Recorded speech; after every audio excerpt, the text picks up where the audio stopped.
Welcome into today's Jags Now episode presented by our wonderful friends over at PrizePicks. On today's show, I figure I bring you guys my final Jacksonville Jaguars 53-man roster projection ahead of the 2026 NFL season. ESPN dropped their full roster projection earlier this week, and I thought, you know what? Why not give you guys my full roster projection for the Jacksonville Jaguars? Now, obviously, they still have a preseason game coming up against the Tampa Bay Buccaneers in preseason week 3, and there are some things that could technically change from that, but I feel like for the most part, these teams, these coaches kind of have a idea of where they're at 53-man roster-wise, and they've already potentially made some decisions. With training camp already finished for the Jacksonville Jaguars, I think I have a pretty good idea of where I think I would lean if I'm having a 53-man roster projection for Jacksonville. So we're going to break it down on today's show. But before we get into it, guys, make sure you're following me on social media. I'm on Twitter/X. I'm on Instagram. I actually just created a TikTok at Cullen Brown NFL on all three of those. And I'm also on our friends over at PrizePicks. Make sure you give me a follow over there at Cullen Brown NFL. Super easy to remember. I'm thinking of even potentially delivering Jaguars messages via carrier pigeon at this point. I think that's where the direction we're going is. But we also have a Facebook page, facebook.com/chatsportsjaguars, more of a team-centric page where we put out a lot of content around your Jacksonville Jaguars. So make sure you follow me on social media to keep up with the latest updates around your Jacksonville Jaguars. Without any further ado, let's get into the roster projections. Starting off the quarterback, not really a surprise, right? I think Trevor Lawrence obviously is going to make it as your projected starter, hopefully to build off the season that he had last year with Liam Cohen. And then Nick Mullens, I have as the backup quarterback. There was that brief kind of, I don't even want to call it like a moment where I do think that there was some discussion like, hey, should Carter Bradley, should somebody else be in consideration for that kind of backup quarterback position?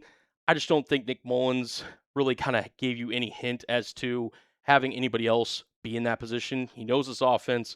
He knows what it's like to be around an NFL locker room and be a backup quarterback. He's done it for some time now, and I just think this coaching staff trusts where he's at. So I have him as the backup quarterback with Carter Bradley and Joey Aguilar not making it for the quarterback position. Moving over to running back now, where I'm keeping four. I'm keeping four running backs for Jacksonville with LeQuint Allen's kind of soft tissue injury that he's dealing with. I think it's probably smart for the Jaguars to keep an additional running back, at least to start off the season. They could very well switch things up in terms of, potentially looking in a carry three running backs for the majority of the season. But with that injury for Allen, I think there's a little bit of a question mark there. Bhayshul Tuten and Chris Rodriguez are obviously going to carry or, have the lion's share of the workload for the Jaguars rushing attack. And I think LeQuint Allen, when he's healthy, will have kind of more of a pass protection role, third down role that he can take advantage of. But Ameer Abdullah, that's why I have making it as the fourth running back here right now. I love Jamari Taylor. I think he can provide some value, especially on special teams and whatnot. But Ameer Abdullah can do that also. And he's been around. And he kind of, when you're a veteran NFL running back who, has been there, done that, knows certain offenses, knows certain situations, you may lean, and favor them in order to make a roster spot over a guy like Jamari Taylor, who's a UDFA and may not have all that experience. So I think Ameer Abdullah, I have slotted in making this roster with LeQuint Allen's injury uncertainty. Moving on over to wide receiver now, where, no shocker, it's the 5 wide receivers we talked about a lot here on this channel, but I don't really think there's a case to be made outside of, obviously Travis Hunter's going to get his situational snaps as well, but these are the 5 guys that I would expect to be in the main focus for Jacksonville, at least the wide receiver position. You obviously have your top 3. Parker Washington, Brian Thomas Jr., Jakobi Meyers. Those are guys who are going to get the majority of the workload. But then you have your 2 rookies, Josh Cameron out of Baylor and then C.J. Williams out of Stanford, who throughout training camp, throughout rookie minicamp, throughout OTAs, throughout this whole entire offseason program, they've delivered. They've made big plays. They have, I think, shown their stuff that they're not scared of the big moment. Josh Cameron also can give you some punt return flexibility. So if you want to take Parker Washington out of that role, for example, I think that's a really good possibility to potentially let Josh Cameron go elsewhere. And then C.J. Williams, who I think has shined the most out of the other wide receivers as well. So those are who I have making it, at least for the skill position players on offense. We'll talk about tight ends, offensive linemen, and of course the whole entire defense side of the ball here in just a moment. But we would not be able to do today's show if it wasn't for our wonderful friends over at PrizePicks. Today's show is sponsored by PrizePicks, America's #1 sports picks app.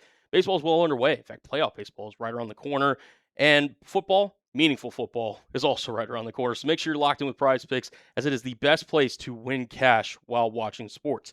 You can choose from numerous stat projections on PrizePicks, including passing yards, rushing yards, touchdowns, points, rebounds, assists, hits, home runs and strikeouts, and a whole lot more. And you guys, like I mentioned earlier, can follow me on the app at Cullen Brown NFL to potentially fade or follow any lineups just like the one that I'm about to show you here right now.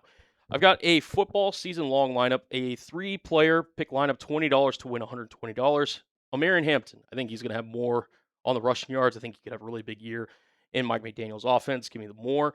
Brian Thomas Jr., I think he has a bounce back. Give me the more on his receiving yards. I think Caleb Williams, I think he's got a really good chance to become the first Chicago Bears quarterback to hit 4,000 passing yards. Give me the more on his passing yards.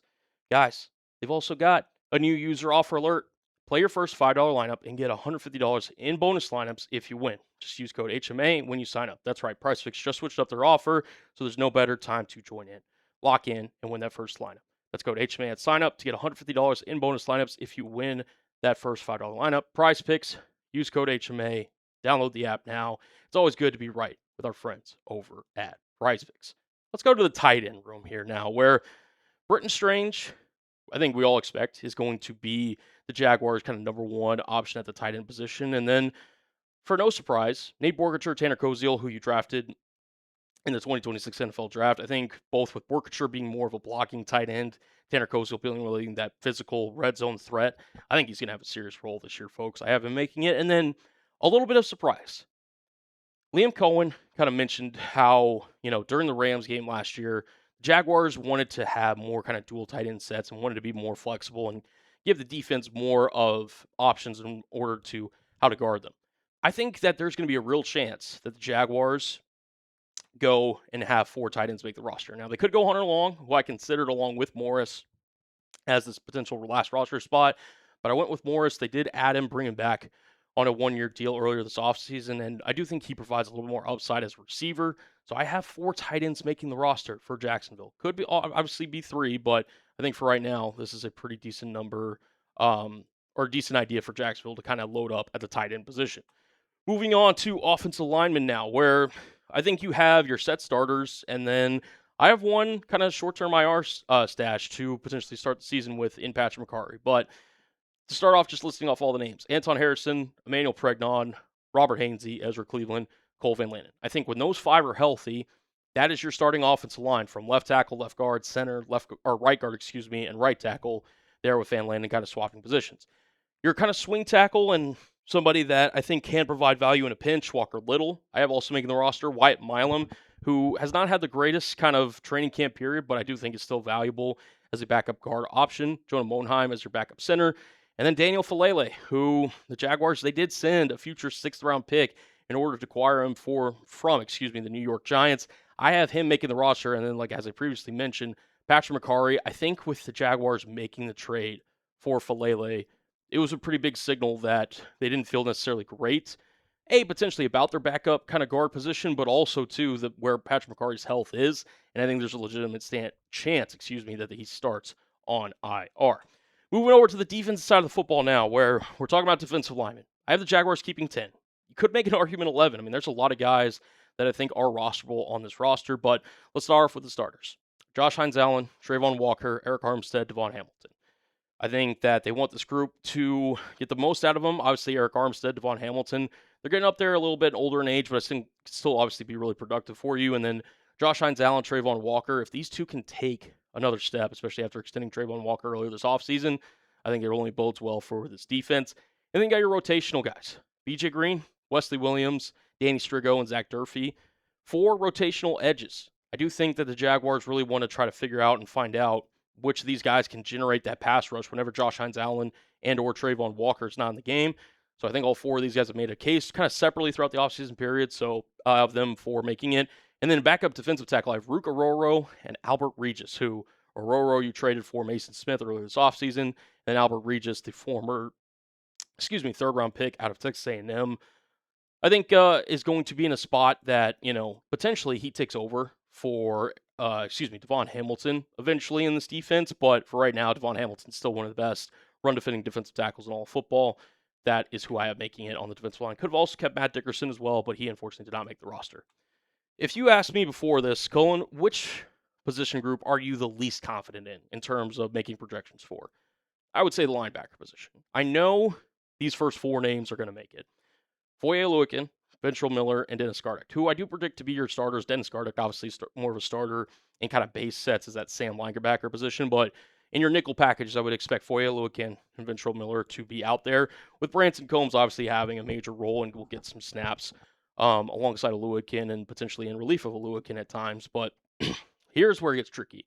I have Jack Kaiser and Jelani Tavai making it. Now, that's not to say like guys like, Ameer Abdullah and Jalen McLeod could also be in consideration to make this roster for Jacksonville, but I ultimately went with Jack Kaiser, who's a former fourth-round pick that this regime did take, and I know he was injured early on in training camp. I just think it's a little too early for him to potentially be moved on from and potentially put on the practice squad, where I do think he could potentially get claimed. So I have the Jaguars keeping him. And then Jelani Tavai has been around this league for a long time. And I think that as a run defending linebacker, he's a really good kind of fill in for Ventrell Miller. For whatever reason, Miller can't go on certain situations, and he's been around this block. He's obviously had a career with the Detroit Lions and then obviously the New England Patriots. So those are who I'm keeping there. It very well could be Abdullah or McLeod also filling in the defensive position. Moving on to cornerback now, where these five guys, again, I mentioned it, maybe Christian Braswell, you could argue as a sixth corner if you want to keep six. The Jaguars could absolutely look to keep on this roster, but I think these guys are pretty locked in. The four kind of automatic locks going into this offseason were Travis Hunter, Montaric Brown, Jordan Lewis, and Jarian Jones. Jarian Jones will have a role in the Jaguars' defense whenever Travis Hunter is not on the field, whether he's on offense, taking a breather, whatever the case may be. But Montaric Brown's going to be one of your outside corners. Jordan Lewis will be one of your nickels. Hunter will be one of the outside guys whenever he's on the field, with Jarian Jones kind of subbing and being that kind of dual threat. And then Jabbar Muhammad, who we've talked about, arguably the biggest riser, the biggest improver from one offseason to another per head coach Liam Cohen. I think that he is in line to potentially have a decent role, not only on special teams, but also potentially contribute in Anthony Campanelli's defense. So I have him slotted in, making this roster at the cornerback position. Moving on over now to safeties, where these five guys, I can't really necessarily make an argument against either of these guys making it. And to be honest, I think there's a pretty big drop off after the fifth man here, Jalen Husky. But Eric Murray, Antonio Johnson are going to be your starters, respectfully. Antonio Johnson, if he can have that season that he had last year in terms of a level of production, he is going to be in a really big spot, and I think he's going to potentially turn into one of the better safeties in all of football, but he's got to, and continue to stack up years like he had last year. Caleb Ransall, what does his role look like? Is he potentially the heir apparent to Eric Murray whenever Murray kind of and the Jaguars maybe look to kind of part ways in a certain point with Eric Murray getting older? But I think he's had a really good camp for the most part. Rayon Lane, really good special teamer. He is going to make this roster as a backup safety who you don't necessarily mind in a pitch. And then Jalen Husky is more of kind of like a developmental safety that I think can potentially, have multiple different roles in Anthony Campanelli's defense. But for right now, I have him slotted in, making this roster more as a special teamer to kind of be the bulk of his majority role in 2026. And then rounding out, we've got special teams. Cam Little, Logan Cook, Ross Matisick.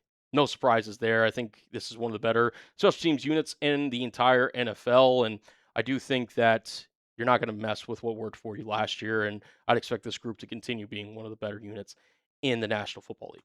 All right, going into notable offensive cuts, and then we'll look at defensive cuts here in a second.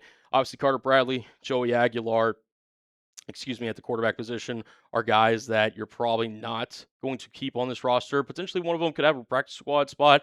I wouldn't necessarily mind if they keep one or both these guys. Aguilar is kind of a guy who, to be honest, really the last half of training camp has really come on at a quarterback position. And I definitely think that he is going to land on some practice squad if it's not the Jacksonville Jaguars. Jamari Taylor at running back is also a notable cut, along with DJ Dallas, who made the roster last year. Austin Trammell, Tim Jones, Trevor Pena. Nice guys, have roles on this team, but I don't think enough significant ones to make the roster, at least for a 17-game basis. Hunter Long, who I debated along with Quintin Morris in terms of who could potentially make this roster. And then Chuma Adoga, Sam Mustipher. Adoga maybe kept on the practice squad and elevated in certain situations based on kind of your personnel and what you need. And then Sam Mustipher, who kind of plays both guard and center. He also provides you flexibility. Defensive cuts, notable ones. Matt Dickerson, who could very easily make a case for him making this roster, along with Brian Thomas Jr., the other Brian Thomas Jr. He will not make the cut along with Kiwi Rose. Ameer Abdullah, Jalen McLeod, these guys very well could make the roster. And I could be very wrong about that. These are two guys that when I had to, kind of make down or list down the cuts, I think you could make a case for Abdullah or McLeod to potentially make this roster, but I have them missing out here. Amari Burney, Christian Braswell, Corey Ballantyne also not making roster, along with Preston Hodge and Cameron Silman Craig, who I think, if you're looking at this list, Christian Braswell definitely would like to keep around if you're the Jacksonville Jaguars, but for now, I have him not making the roster. Which player are you hoping makes the Jaguars roster the most? And I'm not saying like a guy who's automatically going to be a lock. Like you're not going to say Trevor Lawrence, you're not going to say, Parker Washington, Brian Thomas Jr., Josh Hines-Allen, any of those names. Give me a player that's like on the roster bubble that you're hoping makes this Jacksonville Jaguars roster for the 2026 NFL season. Let me know down below in the comment section. I'm curious to see what you guys have to think. And that is going to conclude this episode of Jags Now, presented by our wonderful friends at PrizePicks. That's my 53-man roster projection. Let me know where I was right and let me know where I was wrong here down below in the comment section. Subscribe, turn on notifications, as when the Jaguars do make their cuts down to 53, we'll have a video breaking it down here on the channel. Subscribe, lock us in, and we'll see you on the next one. Peace out.